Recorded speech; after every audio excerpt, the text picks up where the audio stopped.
두려워 말고 겁내지 말라. 오늘 이 말씀은 바벨론의 침략으로 포로가 된 이스라엘이 하나님의 은혜로 해방이 되고 고향으로 돌아오게 될 것, 돌아온 후에 받게 되어질 은혜의 내용을 설명하고 있습니다. 그 내용의 중심은 두려워하지 말라, 그리고 겁내지 말라, 그렇게 말합니다. 문제는 어떻게, 왜 우리가 두려워하지 아니하고 겁내지 않을 수 있는가? 오늘 본문에서 그 해답을 찾을 수가 있습니다. 그 첫째는 우리는 하나님의 피조물이기 때문이다, 그 말이죠. 오늘 본문 2절 말씀에 보면 이렇게 말합니다. 너를 만들고 너를 모태에서부터 지어낸 너를 도와줄 여호와 이같이 말하노라. 나의 종 야곱 내가 택한 여수로나 두려워하지 말라, 그렇게 합니다. 오늘 말씀에 보면 해답은 아주 간단합니다. 하나님이 나를 지으셨습니다.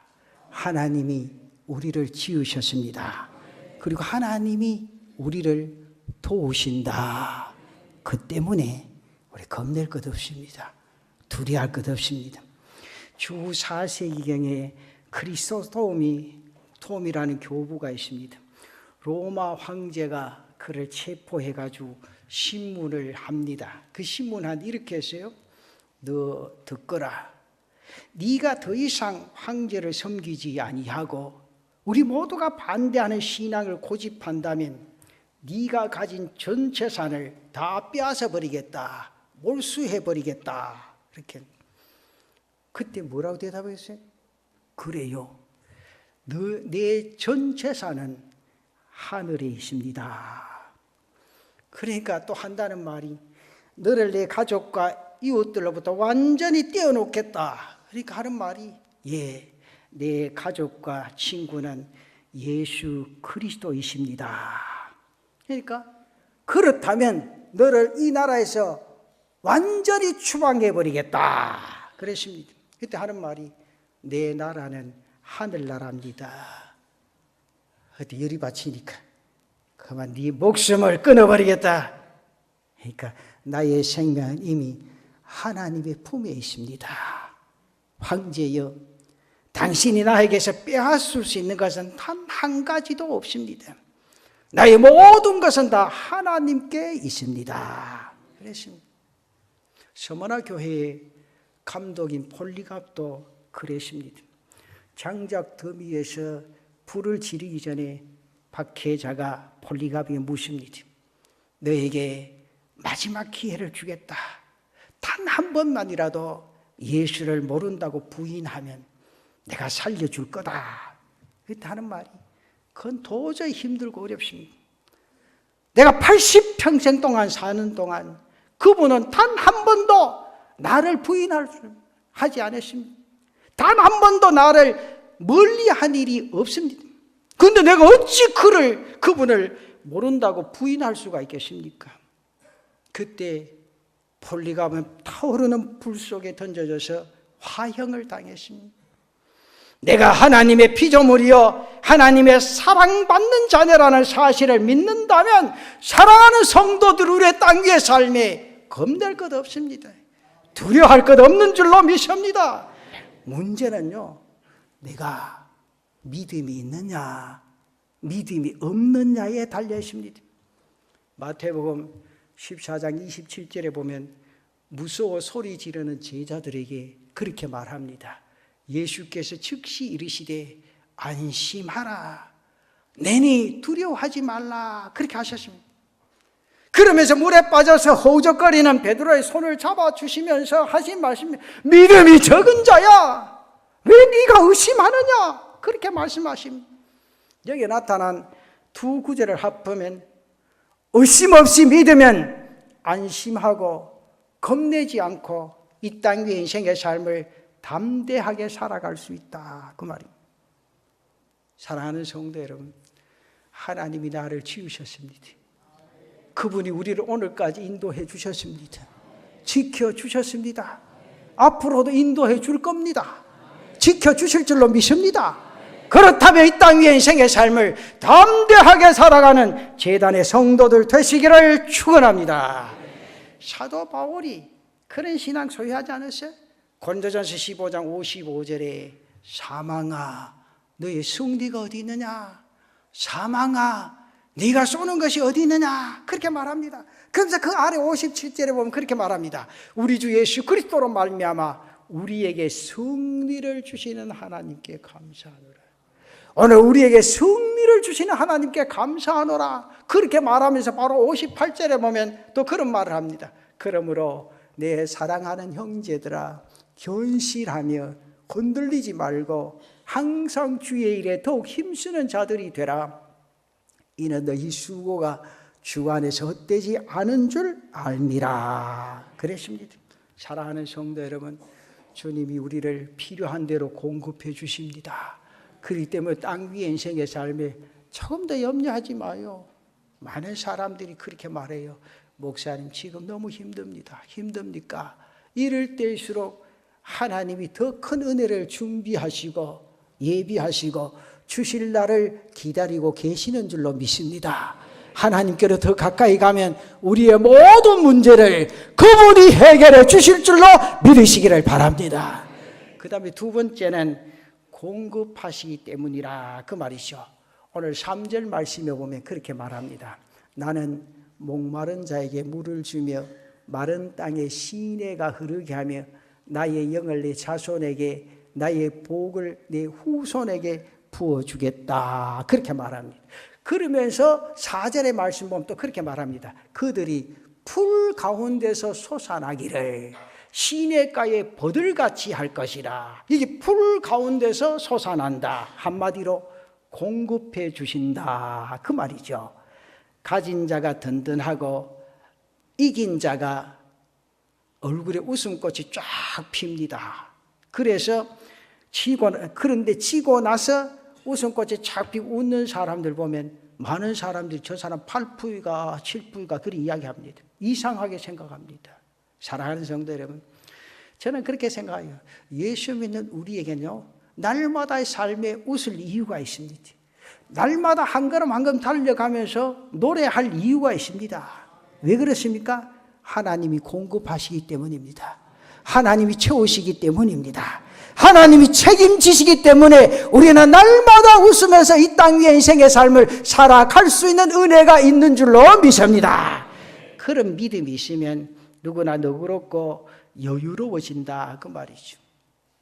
미국의 미시건주에 있는 홀랜드 호프 대학의 연구팀이 연구한 결과를 심리과학 책에 게재한 내용입니다. 발표한 논문에 보면 다른 사람의 잘못으로 인해서 마음에 상처받은 사람 71명을 대상으로 실험을 합니다.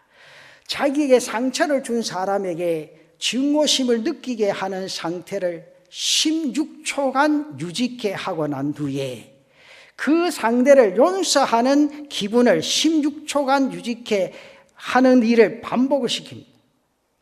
그때 심장박동, 혈압도 천천하고 그러면 신체 전체의 반응을 비교를 했습니다. 여러분 잘 들으세요. 증오심을 품고 있을 때 심장박동 횟수가 2.6회, 정상은 1.75인데 증오심을 가지고 있을 때는 2.6회로, 그리고 자기가 혈압도 올라갑니다. 반면에 자신의 가슴 속에 용서하는 마음을 가졌을 때 심장 박동수가 0.5회로 떨어졌습니다.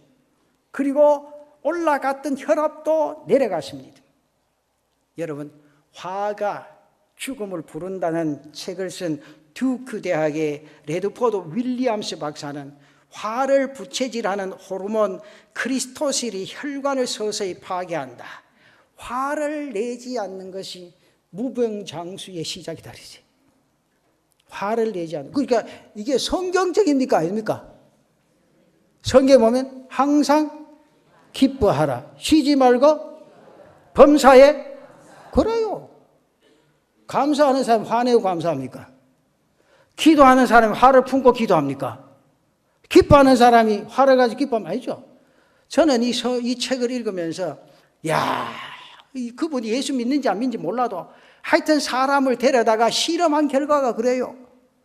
그래서 예수 믿는 사람 안 믿는 사람보다 오래 삽니다. 그리고 살아도 건강하게 살아요. 왜? 기뻐하게 살기 때문에, 기도하며 살기 때문에, 감사하며 살기 때문에 그런 줄로 믿습니다. 인디아나 국립대학의 연구팀 연구 결과한 거 보면 코믹 비디오를 구경하면서 호탕하게 웃는 그룹의 경우가 스트레스가 감소되고 암세포가 죽는다 그랬어요. 그러니까 여러분 아침에 드라마 보고 그래도 찔찔 짜는 그런 거 보지 마요. 우리나라 드라마 좀 고쳐야 될 게 많아. 가정폭력하고 싸우고. 그건 뭐야? 이 사람들의 나쁜 심리를 자극하거든요. 야, 저래 싸우다 내일 어째 됐겠노? 그래서 생각하면서 맨날 보는 기라 그것도. 그 시간에 기도하고 성경 좀 보지. 그러나 이 성경에는 보면 이 연구팀의 그 결과를 보면 항상 웃어라. 프로그램도 웃기는 거 보고 많이 웃어라. 그리고서 소리를 호통하게 웃을 때 그 사람의 면역 기능이 높아진다. 그리고 웃음은 세포를 변화시킨다 그랬어요. 교회 들어오면 쫙 좀 웃어야 돼. 내가 처음 이 교회 부임해가 좀 웃었지만 내가 좀 말 들었어요. 목사님 좀 실없이 말 좀 웃고 댕긴다고. 여러분 내가 부산 와서 목회하니까 얼마나 감사해요. 바닷가에 구경도 잘 못했는데. 그렇잖아요. 여러분 웃으면서 신앙생활 하시기를 축원합니다. 영국의 BBC 방송이요. 스트레스를 해소하고 행복지수를 높이기 위해서 캐롤라인이라는 여자를 표본으로 6개월 동안 벽에다 겨울을 붙여놓고 늘 밝게 한번 웃어봐라. 근데 6개월 후에 그 사람의 행복지수가 상당히 상승했다, 높아졌다는 거예요. BBC 방송에 그런 말을 했어요. 따라합시다. 이유 없이 웃어라. 활짝 웃어라. 근데 이게 문제예요. 웃어라 해도 안 웃는데 뭐냐. 이유 없이 웃어라. 활짝 웃어라. 이거 참. 다시 한번. 이유 없이 웃어라. 활짝 웃어라. 큰 소리로 웃어라. 국가를 위해 웃어라. 그 성경에 그렇다 그 말이요. 그러면서 그 다음에 여왕을 위해서 웃어라. 그것도 안 되거든. 장모를 생각하고 웃어라. 그랬지. 그 책의 내용이 그래요. 근데 그만큼 웃음이 중요하다. 그러면 우리가 웃을 이유가 얼마나 많아요. 오늘 성찬 예식 참석합니다. 주님이 나를 위해 살 찢어 주셨어요. 누가 날 위해 살 찢겨? 주님이 나를 위해 피 흘려 주셨어요. 그 감격 속에 젖어들면 저절로 감사하고 기뻐할 수밖에 없어요. 오늘 우리에는 웃을 이유가 있습니다. 노래할 이유가 있습니다. 하나님이 나와 함께 하시고 공급하시고 지켜주시기 때문에 날마다 기쁘고 즐겁게 감사하며 살아가는 제단의 성도들 되시기를 축원합니다. 그렇잖아요. 그럼 뭘 걱정하고 살아요?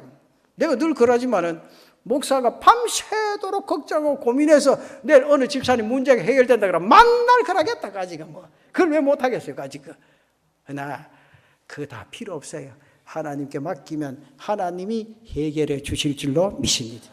그 다음에 두려움 없이 담대하게 살아가야 된다. 마지막 결론이 하나님 때문이라 그 말이죠. 오늘 본문 5절에 보면 그렇게 말합니다. 한 사람은 이르기를 나는 여호와께 속하였다 할 것이요 또 한 사람은 야곱의 이름으로 자기를 부를 것이며 또 다른 사람은 자기가 여호와께 속하였음을 그의 손으로 기록하고 이스라엘의 이름으로 존귀히 여김을 받으리라. 자기가 여호와께 속하였음을 손으로 기록하고 그랬습니다. 내가 여호와께 속했다는 이 사실 얼마나 감사해요. 그러면서 6절에 그렇게 말합니다. 이스라엘의 왕인 여호와 이스라엘의 구원자인 만군의 여호와가 이같이 말하노니 나는 처음이요 나는 마지막이라 나 외에 다른 신이 없느니라 그랬습니다. 현대의학이나 심리학은요 좋은 것을 생각하라 그랬어요. 제가 우리 교인들에게 꼭 부탁드리고 싶습니다. 눈만 뜨면 좋은 일만 생각하시오. 네, 진짜요. 눈만 뜨면 제단 오를 때만 아니라 언제든지 감사한 것만 생각할 수 있는 은혜가 있기를 바랍니다. 그러면서 거기 보면 기분 좋은 일을 생각하라.